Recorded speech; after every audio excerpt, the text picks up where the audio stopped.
What does Hamas actually want? You have a up close view. A lot of people don't seem to understand what Hamas. I mean, Hamas has stated preferences, and you hear people on the street argue that those aren't true. Eradicating the Jews or eradicating the Jewish state. That they'll say, "Oh no, that's not true. It's just but it's like they wrote that in the dang charter. So who do we believe? Them when they tell us who they are, or the current spin? I don't know. What do you think Hamas actually wants? Hamas want to annihilate the state of Israel in order to build their Islamic state. It doesn't stop there. They are looking for a global Islamic state. This is Hamas. So, of course, they can say, we are the victim. Israel is killing us. They can use the occupation as an excuse. They can say they killed many of us as an excuse. That they are looking for something that justifies their violence. And this is why we need to be very careful.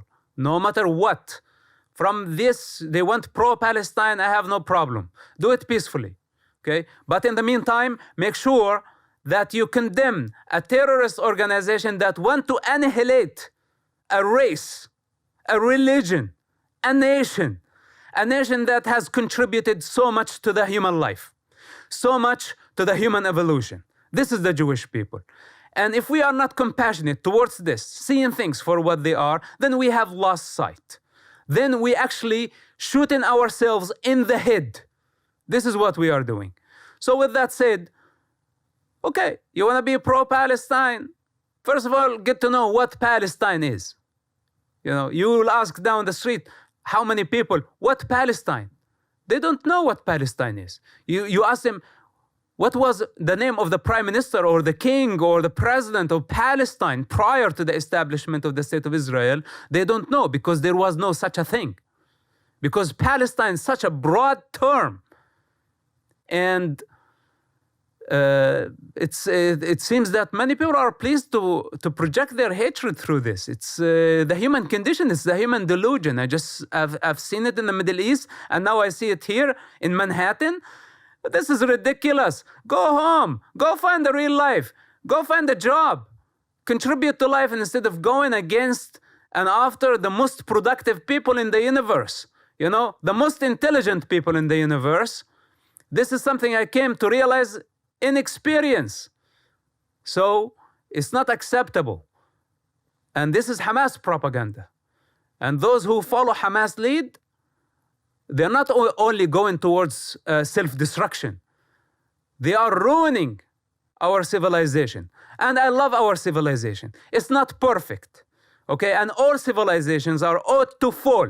But this one, I want it to go for eternity because I think it's amazing. I love living in it. What will stop Hamas? Is war the only path to peace at this point, or is there an alternative in your mind? They are the ones waging the war. I just gave you a solution.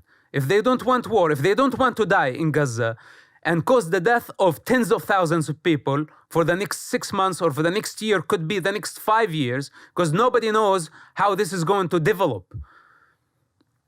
If they don't want this, take your guns, keep your uniform. If you don't want to get humiliated, get on a boat and get the hell out of Gaza. This is my suggestion to Hamas. I don't want to say the lifeline I want to give them. But the honest truth, they are not willing to do this. They prefer to see the entire Gaza Strip burnt down to ashes before they gave up their ideology. This is the true nature of Hamas. So today when I said, okay, here's a proposal for a ceasefire, that I stand behind it. You know what I meant? I meant only one thing, to test Hamas. Because the entire world is confused about their nature. So I say, okay, here's a test. If you love your people, if you care that much, get out, go to Algeria. It's not that far. It's the same climate. People of Algeria love Hamas. They welcome Hamas. Hamas leaders been to Algeria parliament. They've been visiting with the president. They love each other. So why to die and cause the death of so many innocent people who has nothing to do with Hamas? This is the test. Will they accept this? Do you think they will accept that? Unlikely. How do we beat Hamas militarily? Like, I know you're not a tactician, but you know Hamas offensive and defensive capabilities. I would imagine at this point, having been so close to it. Do you know much about the Hamas tunnels? Have you seen those before when you were there? I've never been to Hamas tunnels. This whole thing developed after I migrated to the United States. You know, we could have dealt with Hamas when I first brought the information to the intelligence service communities, and I said, Hamas is about to take over Gaza. I was the first to report that, you know, and they did not take it seriously. Then after that Hamas coup in 2007, they took over Gaza. Then Hamas kept on building their military power. And every time we besieged the people of Gaza and we gave Hamas the freedom. This is the mistake. Let them roam the region in Qatar and Turkey, in Lebanon, even in Russia, flying private jets, while the children of Gaza dying in despair and poverty. You know, we should have went after them, never let them have the freedom to do anything. Do you think that Hamas predicted this response from Israel in response to the attack, or do you think they bit off more than they could chew? You said the attack was more, it surprised you in scale. Do you think it maybe even surprised Hamas and how much they were able to get away with? It looks like they were surprised of how many hostages they were able to bring back. Because when they sent their savages, they promised them $10,000 an apartment if they bring one Israeli hostage. That was their promise.